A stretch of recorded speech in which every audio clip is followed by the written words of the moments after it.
Salam dostlar, videoya başlamadan əvvəl bildirmək istəyirəm ki, bu mənim ilk tənqidlə əlaqəli videom olacaq və əgər videomda səhvliklər görsəniz, şərhlərdə bildirməyi və bu məsələ haqqında danışmağı yaddan çıxartmayın. Əgər siz bu videoya girmişsəniz, yəqin ki, FRC kanalını %100 tanıyırsınız. FRC kanalı Azərbaycanın demək olar ki, ən böyük bireysel kanallarından biridir. Və mən bu videoyu hazırlamadan bir gün əvvəl də üstünə gələn tənqidlərə görə bir video hazırlamağı fikirləşib və hazırlayıb. Mən də bu videoya baxıb Fərəzin səhvlərini tutub belə bir video hazırlamaq istədim. Ümumiyyətlə ki, Fərəz bu videoda çox böyük səhvlər buraxıb mənə görə. Həm də ki, ümumiyyətlə kanal olaraq tənqid qaldıra bilmir. İndi keçək onun videosuna biraz baxmağa və nə səhvlərinin olduğunu görməyə. İndi gəlirik bu salıntı söhbətinə. Gah mən dəqiqə başı video almaq yazdılar, ondan çalmışam, bundan çalmışam, zırt. Nəysə, gəlin birinə baxaq. Milçək necədən göz istəyir, insan necədən göz istəyir. Məsələn, videosu var idi, ikincisindən göz istəyir. Neçədən də göz istəyərdiniz? Mən 2 göz istəyərdim. Yəni məncə kifayətdir. Hə, 2 göz yaxşıdır. Məncə də 2 göz olsun. Yəni 2 yaxşıdır. O videonu məndən əvvəl Berkay deyilən bir dənə YouTuber təşkil adını birinci dəfə dəyişdirəm. Allah'a and olsun deyirəm. Adını birinci dəfə dəyişdirəm. Ümumiyyətlə özümü görməmişəm. Kanalda YouTube'da görməmişəm özümü. Ümumiyyətlə mən YouTube şorsa baxmıram. Mən TikTok'a baxıram, Instagram Reels'a baxıram. YouTube şorsa ümumiyyətlə baxmıram, orada fikir də almıram. Mən odamı heç ümumiyyətlə görməmişəm. Səbəb bilirsiniz nədir? Mən bu video fikrini xaricdən almışam. Bir dənə xarici idi. O videonu ilk görüntü tapa biləcəm. Bir dəqiqə axtaracağam onu. Baxın bu dəqiqə ekrana qoyacağım videonu. Sizə bu dəqiqə göstərirəm. Baxın elə. Adam videonun görünə vaxt çəkir. Bax görürsüz orada. 2023 11-ci ay 15-i görürsüz. Həmin videoda bax elə. Gör nə yazıb? Deyir neçədən göz istəyirsən insanlar. Okay, and how many eyes do you want? One. No, maybe 2, just in case. Let's go 2. 2023-cü ildə çəkilmiş bir videoda. Sən bu video mənim o günləri qabağıma çıxdı. Dedim ki, mən bu videonu Azərbaycanda çəkdim. Çünki bu olar. Xaricilərdən video fikri almaq bütün blogerlər edir bunu. Sən ağlıma gələn bütün blogerlər xaricilərdən video fikri alırlar. Yəni sən var, sırf misləməyə tutsan bura. Ondan çalmışsan, bundan çalmışsan. Sən sırf Türk YouTuberlara baxırsan deyə, onların çəkdiyi video fikirlərinə bilirsən ki, hamısı özlərinə özgündür. Qardaşım, mən 3 il əvvəl çəkilmiş bir adamdan görmüşəm. Əgər sən bu videonu indi görmüsənsə, böyük ehtimal o adam başqasından alıb. Sən elə bilirsən ki, o özünə aiddir o fikir. Yox, o adamın da özünə aid fikirdir. Sadəcə sən birinci o videonu görsən deyə, sən mənim videoma çalıntı deyirsən. Birincisi, sənin elədiyinə video fikri almaq yox, çalmaq deyərlər. Çünki sən videoya nə özündən əlavə bir şey qatırsan, olduğu kimi cümlələri istifadə edirsən sadəcə. İkinci olaraq da ki, ha türkdən çalmısan videonu, ha ingilisdən. Faktdır ki, sən bu videoyu dəyişdirmədən çalırsan. Videosunu ilk görübsən ki, mənimki çalıntı adlandırırsın. Bu hansı məntiqdir? Get güncə var, heç olmasa araşdır da. Heç birinin ingilis dili yoxdur. Başa düşürsən? Bu yorum yazanların heç birinin ingilis dili yoxdur. İngilis dili olsaydı əgər sizin də qabağınıza ingilis dili videolar çıxardılar. Bəlkə mən aralardan video fikirləri aldığımı görərdiniz. Fərəc məncə bu hissədən sonra videoyu fırlatmağa başlayıb yavaşdan. Çünki millət ona sadəcə deyir ki, sən video çalırsan. Lap türkdən çal, lap ingilisdən çal, fərqi yoxdur. Sən faktdır ki, bu videonu alırsan və çalırsan. Bunun üstünə ümumiyyətlə bir dənə isyan elədiyim bir dənə post paylaşdılar. Postu gəlin oxuyum sizin üçün. Postda yazmışam ki, dünya sizin o türk YouTuberlarınızın başında fırlanmır. Bunu o boş başınıza soxun artıq. Mənim video fikirlərim 90% xarici Instagram səhifələrindən alıram və bunu neçə dəfələrlə demişəm. Siz bu video fikrini türk YouTuberlardan görmüsünüz deyə o demək deyil ki, o video fikrini o tapıb. Yox, onların əksəriyyəti xarici videolardan tərcümə edib çəkir. Yeter artıq bezdirdiniz. Allah elə bilirsiniz ki, hamı özgün içerik atır, hamı özü fikirləşib video atır. Çıxın bu zihniyətdən. Gündə 10 dənə shorts atıram. Bunu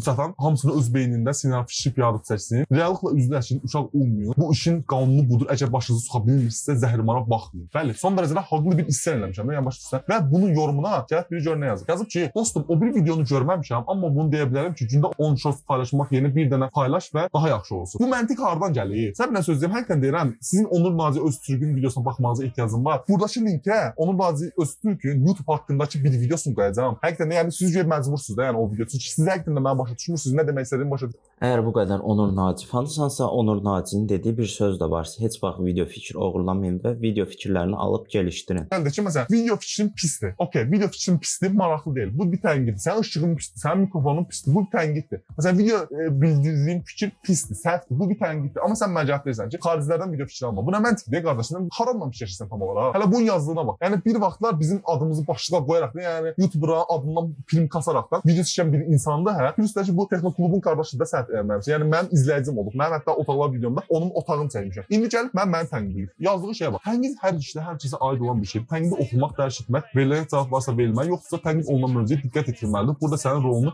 izləyici təyin edir. Yazdığı cümlə ümumiyyətlə itaşıdır. Bir dənə nöqtə vergül yoxdur deyə. Baxın elə, verilməli yoxdursa vergül, tənqid olunan mövzuya diqqət etdirilməlidir. Burada sənin rolunu izləyici təyin edir. Sənin rolunu izləyici təyin edilir cümləsi çox mənasız bir cümlədir. Bunu deyim birincisi. İkincisi də ki, tənqid olunduğu mövzuya diqqət etdirilməlidir. Zaten mən diqqət yetirirəm ki, Azərbaycanda çəkilən videoları çəkmirəm mən. Bunu başa düşürsünüz siz. Çünki mən belə mesajlar gələcəyini bilirəm. Siz Azərbaycandakı bir bloger mənim çəkdiyim senaryo videosunu çəkibsə əgər, ya mən onu görməmişəm deməkdir, ya da ki, eyni yerdən esinlənmişik deməkdir. Çünki mən Millət sənə demir xaricilərdən video fikri alma. Millət sənə deyir ki, video fikri çalma. Səni buna görə tənqid edirlər. Və sən də bu tənqidi qaldıramayıb video hazırlayırsan hələ üstünə.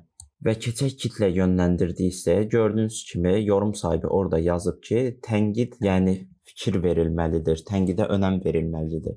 Və Fərəc baxmayaraq ki, bu onun tanıdığı bir insan, gedib videosundakı həmin yorumu açıq-aşkar qoyub. Qısacası bu nə deməkdir bilirsiniz? Deməkdir ki, 200k kitləm gedin onun üstünə saldırın. Və ekranın qarşısındakı şəxs Fərəc olduğu üçün az yaşlı insanlar da ki, araşdırmadan, bilmədən təbii ki, Fərəcə haqq verəcəklər. Və yazılan yorumda ümumiyyətlə bir bəd niyyət və səhv yoxdur. Sadəcə deyir ki, tənqidi dərk etmək lazımdır, anlamaq lazımdır. Sən hələ söhbəti dəyişib deyirsən cümlələri it aşırıdır. Bizim indi bu bilgiyə nə ehtiyacımız var? Sən az dil müəlliməsisən, yoxsa orada o yoruma cavab verirsən? Xarici bloqerdən götürdüyün video fikrinə sən heç vaxt qarışa bilməsən və bunu tənqid üçün mənə deyə bilməsən ki, sən ondan video fikri götürmə. Çünki sən bax bu gün səndə video çəkəcəksən, ümumiyyətlə sənin kanalına girib baxaram, sən çəkdiyin Luboy videonu başqa bir türk bloqeri ya da xarici bloqer çəkir. Mən də qayıdıb sən deyirəm ki, niyə onlardan video fikri götürürsən? Hə, ikinci olaraq da yazıb ki, həmin adam bu arada gündə 10 shorts başqalarından əsinləndiyi fikri yayınlar 100k izlənməkdənsə bir shorts atıb özgün edib 100k izləmək daha yaxşıdır. Bir də YT-ni pul üçün edirsənsə get final kanala atsın. Həyatımda gördüyüm ən məntiqsiz mənasız birinci yazdığı cümləni mənə biraz vermək olar. Bu arada Texnoklubun qardaşı deyə bu qardaşa çox hörmət edirdim. Videolarında dəstək olmağa çalışıram. Amma bu fikirlərindən sonra qətiyyən mənim bu qardaşa qarşı hörmətim qalmadı da kanka. Çünki ağzını açıb boş-boş danışır. Çünki əgər bir YouTuberu tənqid edir və onun içinə burnunu soxursa, bu artıq tənqid deyil, bu artıq qısqanclıqdır. Bunu da yadınızdan heç vaxt çıxartmayın. Ağzında video fikri götürür deyirsən, amma sən isə çalırsan videonun fikrini demək olar ki.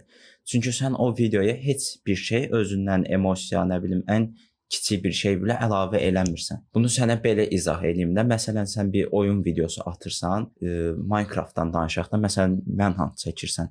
Manhunt demək olar ki, minlərlə kanal bəlkə çəkib, amma sən orada özün oynadığın üçün bu sənin özünün videosu olur. Yəni özündən bir şeylər qatırsan, özün oynayıb orada başqa şeylər yaşayırsan. Sən yenə vurğuladığım kimi videoyu alırsan, sadəcə Azərbaycan dili deyirəm, İngilis dilindən Azərbaycan dilinə tərcümə edirsən. Buna görə də millət səni tənqid edir və sən bu tənqidləri götürmürsən üstünə. Əgər sən tənqid qaldıra bilmirsənsə, zaten YouTube-da nə gəzirsən? İzlənmirəm, mən günə 1 milyon izləyirəm. Bilirəm bu eşitdiyim məlumat çox səhv pis təsir edir. Çünki çox belə qurtlu bir insan olduğum bu yazdığım cümlədən məlumdur. Deyək ki, YouTube üçün üstünsə finans kanalı açıb. Əlimə alıram Baldibeki, əlimə alıram Görkəm Karaslanı, əlimə alıram başqa Luboy belə əyləncə kanalı. YouTube-u pul üçün eləyirlər, amma finans kanalı açıblar. Yəni sən bildirdiyin fikir, bildiyin yəni sıfırda, yəni başa düşürsən, yəni çox uşaq da bir fikirdir. Yəni YouTube pul üçün eləyirsənsə, get finans kanalı aç. Çünki bilirsən nədir? Sən indiyə qədər YouTube-dan bəlkə də pul qazanmamısan deyə, sən bu haqqda heç gram da fikrin yoxdur, dostum. Həqiqətən deyirəm, bu haqqda gram da fikrin yoxdur. Belə bir məntiq və fikir ola bilməz ki, sən YouTube pul üçün eləyirsənsə, get finans kanalı aç. Finans kanalı pul qazanmağa öyrədir. Ekstra YouTube-dan pul qazanmır. Başa düşürsən? Yəni indi bəzi fərqlər ola bilər də, çünki niş fərqi var. Onun bəzi fərqləri ola bilər. Amma ki bu sənin dediyin fikri haqlı çıxartmır ya da düzgün eləmir də, yəni. Sən mənə cavab deyirsən ki, sən YouTube-dan evdə oturub pul qazanırsan, mən qazana bilmirəm. Xahiş edirəm səndə pul qazanmaq ki, mən özümü əksik hiss edə bilmirəm. Sən yazdığın cümlə bundan çıxır. Bəli, hər şey bundan çıxır. Əksini iddia edirsənsə, ağlamaq istəyirsənsə, yorumlar kısmına yaza bilərsən. Heç olmasa kanalında çəkdiyin YouTuberları sıraladım, qapağa qoydum, mənim loqomdan utanardın. Heç olmasa bu dediyin sözləri deməzdin mənim fikrimcə. Mən sonra bu video qədim deyirəm, sevdiyiniz bir video olmuşdur. Bu videoda, yəni ağzına gələn danışan, bir qram beyni olmayan insanlara cavab verdik. Ümid sevdiyiniz bir video olmuşdur. Daha çox YouTube bilə like atmağı unutmayın ki, daha çox başıboş insanlara cavab verək. Deyirəm və bu videonu burada sonlandırıram. Siz nə qədər başıboşsa yorumlar yazın, ağlayış sağ olun. Amma biz bu yolda davam edəcəyik və heç vaxt çəkməyəcəyik. Gələcək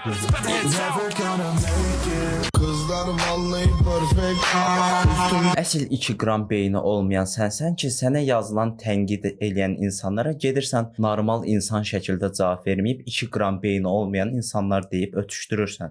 Və sən hələ utanmadan gedib sənə yorum yazana, tənqid eləyənə yazırsan ki, qarnın qurtludur sənin, mən pul qazanıram, sən qazanamırsan deyə məni qısqanırsan. Sənin neçə yaşın var ki, belə şeylər danışırsan? Uşaqsan sən. Hələ bildirək də ki, Texnoklub kanalı demək olar ki, buna YouTube-da çox vaxt kömək edir. Qısacası, əgər eleştiri qaldıranmırsansa, tənqid qaldıranmırsansa, çıx, kanal zat işi görmə. Nəysə, Fəris haqqında danışacaqlarım bu qədər idi. Sağ olun, var olun.